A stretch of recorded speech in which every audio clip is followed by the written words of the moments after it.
श्रद्धा intermediate college कचनार राजतला वाराणसी। आज मैं कक्षा 10 का विषय गृह विज्ञान चैप्टर नंबर 2 शुरू कर रही हूँ। हमारे दूसरे चैप्टर का नाम है आय व्यय और बचत।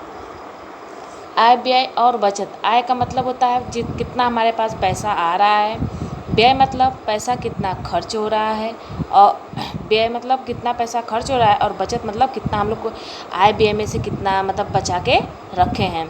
तो इसमें हम प्रस्तावना में आज हम बताएंगे आप लोगों को कि मनुष्य एक सामाजिक प्राणी होने के नाते समाज में मेहनत, ईमानदारी और कुशलता के साथ अपना जीवन व्यतीत करना चाहता है, और चूँकि उसकी अनेक भौतिक, मानसिक और शारीरिक आवश्यकताएं होती हैं, अतः उनकी पूर्ति के लिए उसे अनेक साधनों की आवश्यकता होती है। जैसे कि हमने आपको बताया है कि अगर व्यक्ति की मेहनत समाज में है तो मेहनत, ईमानदारी और कुशलता के साथ क्या करता है, अपना जीवन व्यतीत करना चाहता है, तो उसके लिए उसके क्या करता है, वह मेहनत करता है और उसी मेहनत से जो पैसा आता है उसे खर्च करता है, और उसी खर्च में से जो पैसा आ रहा है उसी में से क्या करता है, उस पैसे को वह बचत करता है अपने सारी आवश्यकताओं और इच्छाओं की पूर्ति करते हुए। जैसे है कि इसमें है कि आय का अर्थ एवं परिभाषा। अगला हमारा हेडिंग था आय का अर्थ एवं परिभाषा। प्रतिदिन के कार्य के बदले साप्ताहिक, मासिक या वार्षिक धनराशि जो कि पारिश्रमिक के बदले प्राप्त होती है वह परिवार की आय कहलाती है।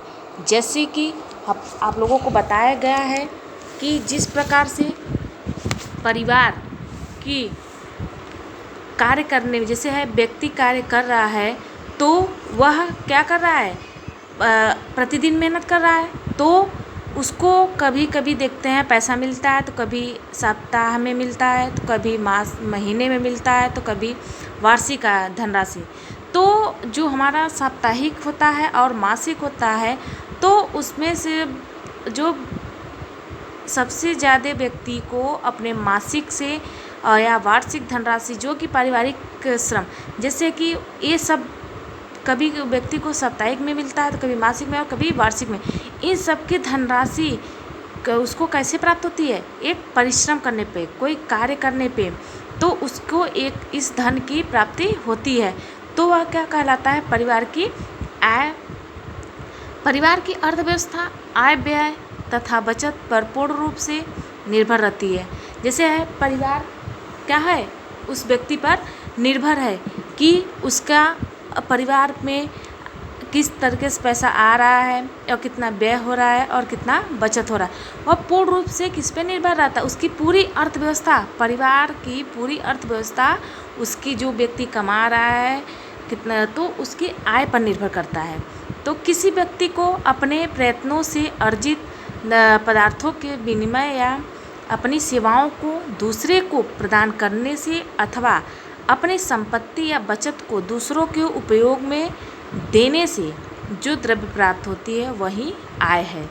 जैसे कि इसमें यह बताया गया है कि जिस प्रकार व्यक्ति अपनी आवश्यकताओं और अपनी जो भी व्यक्ति की कहीं भी हम लोग मेहनत करते हैं, या मान लीजिए विद्यालय में कार्य कर रहे हैं या कहीं नौकरी पे, या तो कोई फैक्ट्री में, या तो कहीं भी कोई भी दुकान पे कुछ भी हम लोग करते हैं, तो व्यक्ति की सेवा करते हुए भी क्या करते हैं, हम उस धन को प्राप्त करते हैं।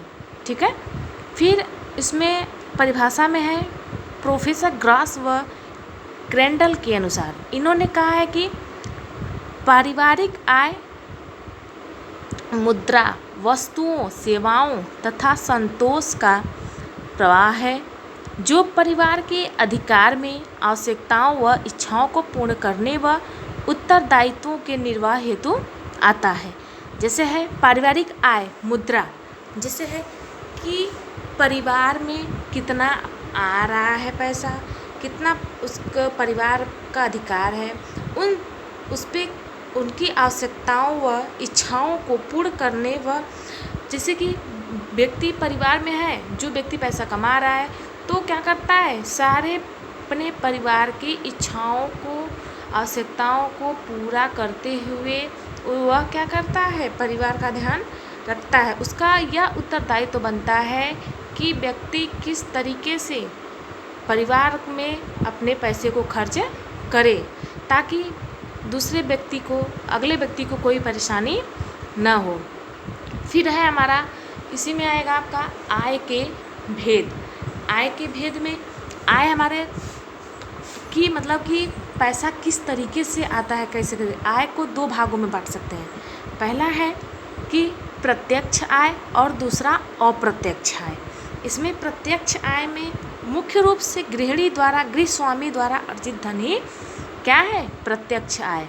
जैसे है कि जिस तरीके से गृहिणी अपने पैसे को, धन को अर्जित करती है, और वही पैसा अगर मान लीजिए व्यक्ति कमा के लाता है, तो उस पैसे में से क्या करती है गृहिणी, थोड़े थोड़े पैसे को बचा के उस पैसे को रखती है। ठीक है। फिर हमारा दूसरा है, इसी में क्या है, अप्रत्यक्ष आय। यह वह आय है जो हमें प्रत्यक्ष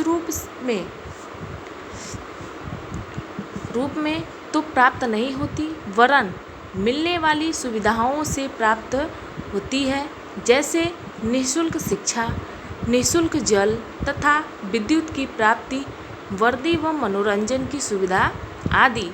इस प्रकार मिलने वाली सुविधाएं अप्रत्यक्ष आय में आती हैं। जैसे है कि प्रत्यक्ष अप्रत्यक्ष आय में, जैसे है कि इन सब चीज़ों में जो अप्रत्यक्ष आय में है कि अगर हम लोग मेहनत नहीं करेंगे तो इन सारी सुविधाओं का हमको प्राप्त नहीं होगा। तो इन सब की सुविधाएं हमें किसके द्वारा मिलती हैं, अप्रत्यक्ष आय के द्वारा।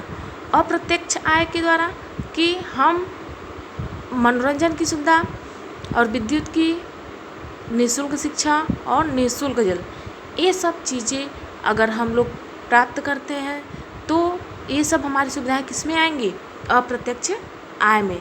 जैसे परिवार को इन पर क्या करना पड़ता है, धन खर्च करना पड़ता है।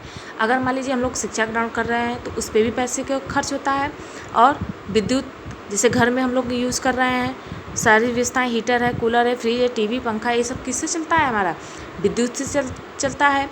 फिर है कि जल में जो मतलब कि पैसा लगता, उसमें भी तो हम लोगों का लगता है ना। तो उसी प्रकार कि प्रत्यक्ष और अप्रत्यक्ष, जैसे है कि प्रत्यक्ष में सीधे सीधे है कि गृहिणी द्वारा, गृह स्वामी द्वारा अर्जित। जैसे है कि एक आदमी पैसा लाता है, उसे खर्च करता है, और उसी में से गृह स्वामी क्या मतलब कि क्या करती है, वह जो गृहिणी होती है वह उस पैसे को उसमें से बचा के रखती है, ताकि हमारा जो पैसा है वह अगले में काम दे दे। तो इसके बाद है हमारा अगला हेडिंग है कि पारिवारिक आय के स्रोत। पारिवारिक आय के स्रोत में मतलब कि इसमें परिवार द्वारा, ये जो हेडिंग अभी है, यह जो परिवार द्वारा कहाँ से पैसा किस तरीके से आ रहा है। पारिवारिक आय के स्रोत में कि व्यक्ति किस तरीके से, कैसे कैसे, कहाँ से पैसे को इकट्ठा करता है, वह कैसे पैसे को लाता है। तो इसमें हम आपको बताएंगे पारिवारिक आय में कि जैसे कि वेतन परिवार की आय का मुख्य स्रोत होता है। जैसे कि व्यक्ति अपने कमाने के लिए क्या क्या प्रयास करता रहता है। तो वह क्या करता है कि कहीं देखते हैं तो मजदूरी, व्यवसाय, ब्याज से प्राप्त आय, परिवार द्वारा किए जाने वाले घरेलू उद्योग धंधे, कृषि व्यवसाय, पशुपालन, उपहार तथा आय, पेंशन की आय, ये सब चीज़ें किससे होती है। जैसे हो गया ना, अभी आप बताया ना, मजदूरी, व्यवसाय, ये सब चीज़ें, पशुपालन, ये सब क्या है, हमारे व्यापारिक मतलब कि पारिवारिक आय के स्रोत हैं कि ये सब चीज़ें हेडिंग है। तो हम लोग इसमें यह है कि कैसे कैसे हमारे पास पैसा आ रहा है और किस तरीके से हमें पैसे को खर्च करना चाहिए। तो आज का टॉपिक हमारा बस इतना ही है। फिर इसके बाद कल से इसके आगे हम आपको हेडिंग लिखवाएंगे, ठीक।